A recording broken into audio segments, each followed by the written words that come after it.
Selamat datang rekan-rekan para tenaga honorer dan P3K di channel ini. Video kali ini rekan-rekan kita akan membahas terkait dengan DPR memberikan 3 jaminan kepada para tenaga honorer setelah diangkat P3K paruh waktu. Apa saja jaminan itu? Silakan ditonton secara lengkap video ini agar rekan-rekan sekalian bisa menerima informasi ini secara utuh dan menyeluruh. Dilansir dari ayobandung.com, kabar mengenai penghapusan tenaga honorer yang akan dilakukan sebentar lagi membuat para tenaga ASN khawatir. Rupanya saat ini pemerintah sedang mempersiapkan solusi bagi para tenaga honorer supaya tidak kehilangan pekerjaan pada saat penghapusan tenaga honorer. Adapun solusi yang diberikan pemerintah kepada para tenaga honorer, yakni salah satunya adalah mengangkat menjadi P3K part-time atau paruh waktu yang telah tertuang di dalam dokumen rancangan undang-undang tentang perubahan undang-undang aparatur sipil negara. Tentu hal ini menjadi kabar yang melegakan bagi para tenaga honorer karena mereka tidak akan kehilangan pekerjaan mereka. Hampir sama dengan P3K full time, namun P3K paruh waktu ini memiliki perbedaan yang sangat signifikan. Nah, perbedaan pada P3K paruh waktu ini diterapkannya dengan memperhatikan durasi waktu kerja yang diberikan kepada para tenaga honorer secara separuh atau paling tidak hanya maksimal 4 jam, oleh karena diketahui bersama bahwa aparatur sipil negara selama ini memiliki jam kerja maksimal 8 jam dalam satu hari.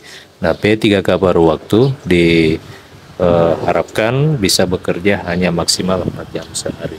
Tentu ini sangat berbeda dengan P3K full time yang mengharuskan mereka harus berada di tempat kerja hingga jam kerja pada umumnya. Namun, gaji yang diberikan P3K paruh waktu tentu berbeda dengan gaji P3K full time.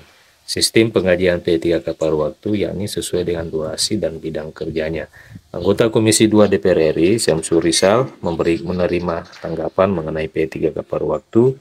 Ia juga membahas mengenai jaminan yang akan diperoleh pegawai honorer jika sudah diangkat menjadi P3K paruh waktu. Adapun jaminan untuk para tenaga honorer yang dikutip dari website resmi DPR RI, yang pertama adalah tenaga honorer akan memperoleh jaminan kesempatan supaya bisa naik jabatan di sektor publik. Kemudian rekan-rekan sekalian, sesuai dengan yang diberitakan di ayobandung.com ini, bahwa jaminan yang kedua adalah jaminan untuk mendapatkan hak yang sama dengan pegawai negeri sipil, yaitu menerima dana pensiun. Hal ini berlaku bagi tenaga honorer yang sudah beralih status menjadi P3K paruh waktu. Jadi yang kedua, jaminan yang kedua adalah mendapatkan hak yang sama dengan PNS.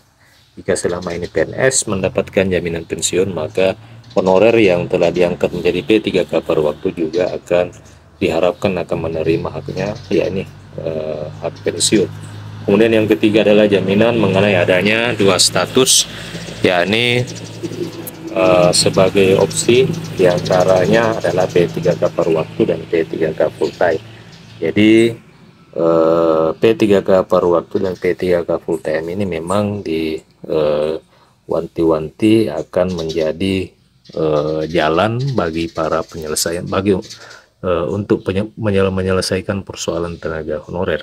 Jadi P3K paruh waktu ini dan P3K full time memang ini yang disiapkan oleh DPR RI bersama dengan pemerintah sebagai jalan dan alih status pegawai tenaga honorer dengan sistem perekrutan yang telah ditetapkan sesuai dengan aturan kepegawaian yang berlaku.